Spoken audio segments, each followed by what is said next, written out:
Hello mga besya, sa content creator at age of 11, samahan nyo nga ako ngayon magmukbang ng mangga na galing nga sa freezer. Beshi, kain tayo! So, kain tayo ng mangga. Totoong mangga to, nilagay ko lang dito kasi napaka-arte ko. Uy! So, ito siya, napaka-cute. Diba, shape din siya ng mangga. And ito, chopstick yung gagamitin natin kasi maarte talagang beshi nyo. Uy! So, pasensya na kayo kung hindi nyo medyo marinig yung boses ko kasi nanonood yung mama ko ng Batang Quiapo at malakas din yung hangin dito sa kusina. So, nilagay ko siya sa freezer. So, nung hindi pa kami kumakain, nilagay ko to. Tapos pagtapos na kain, ito na, kakainin ko na siya. Uy! Galing siya sa freezer pero hindi siya tumigas. Ay! Ano ba naman to, Pero maano siya mga beshi, malamig, super lamig. Napaka, ano niya sa ngipin, napakalamig.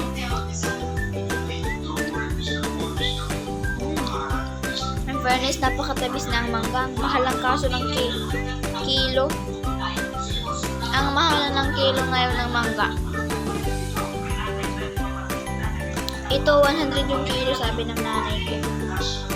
But by the way, masarap naman siya.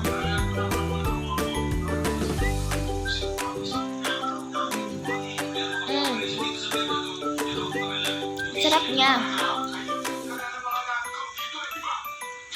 Diba nahihirapan tuloy ako ngayon? Gumamit kasi ako ng chopstick. Napakadulas na naman ito.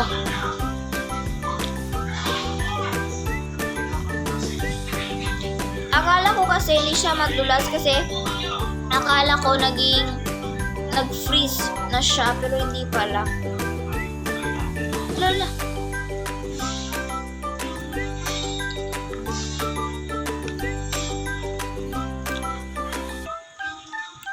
Ang kati ng ulo ko. By the way mga beshi, dalawang mangga to. Pero yung kinuha ko lang yung mga pakpak and then yung mga pisong niya or buto, ilagay ko lang sa ref, sa baba lang.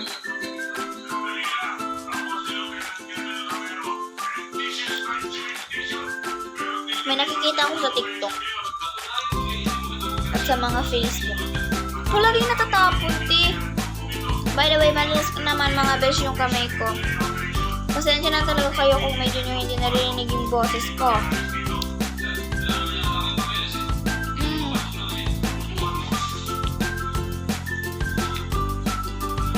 Tuloy na natin yung pento. May nakita ko sa Facebook mga beshi.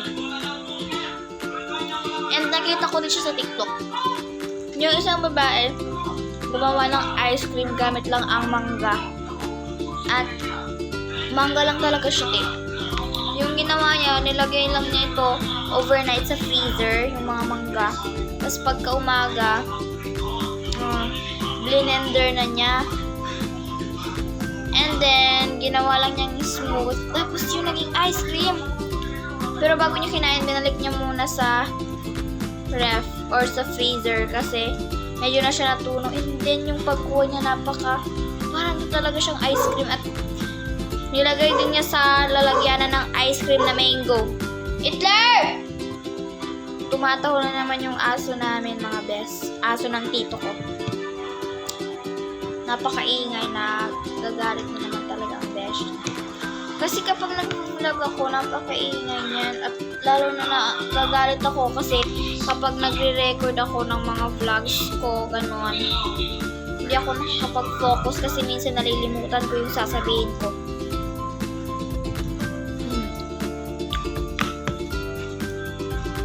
Perfect mga bading. Mga bading? Perfect siya mga besh. Ayaw ko ng mangga na over sa hinog. Gusto ko sakto lang na hinog. Diba naman to palagi natatapon pero malinis naman yung lamesa at malinis yung kamay ko.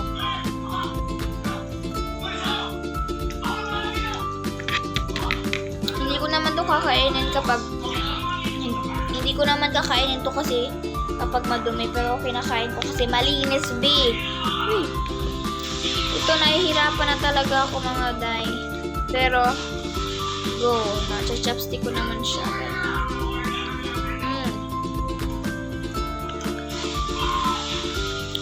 By the way, mga beshi, mahilig talaga ako sa prutas.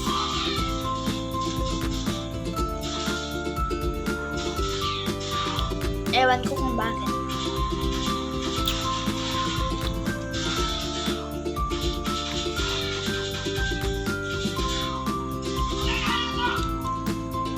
Ang ingay ng TV.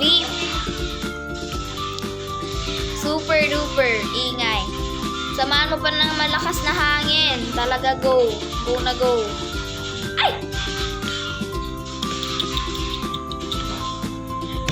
Nahihirapan ako kasi mga maliliit na siya. Naging aso na ako, be. Uy.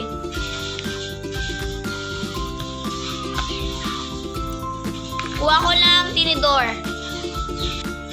Ito mga beshi, kumuha na ako ng tinidor. Napapagod na kasi ako dito sa chopstick, so ito na lang. Diba?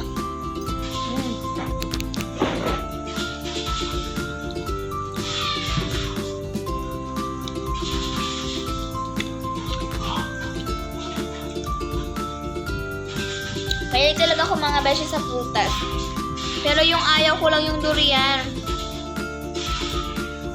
Kasi, napakabaho. Pero para sa iba, masarap. Para lang din naman sa akin, ayaw ko talaga ng lasa niya. Ang time na yun, bumili yung tito ko ng durian and then pinatikim sa amin or binigyan kami. Tinikman ko siya. Bakit ang bahos niya sa baba or sa baba? Ang baho. Pag ganyan ko, napakabaho yung baba ko. So, dali-dali akong humugas, nag-toothbrush ng ngipin.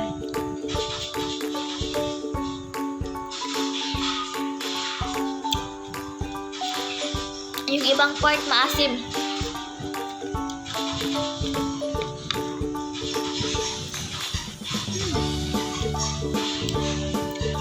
Super sarap!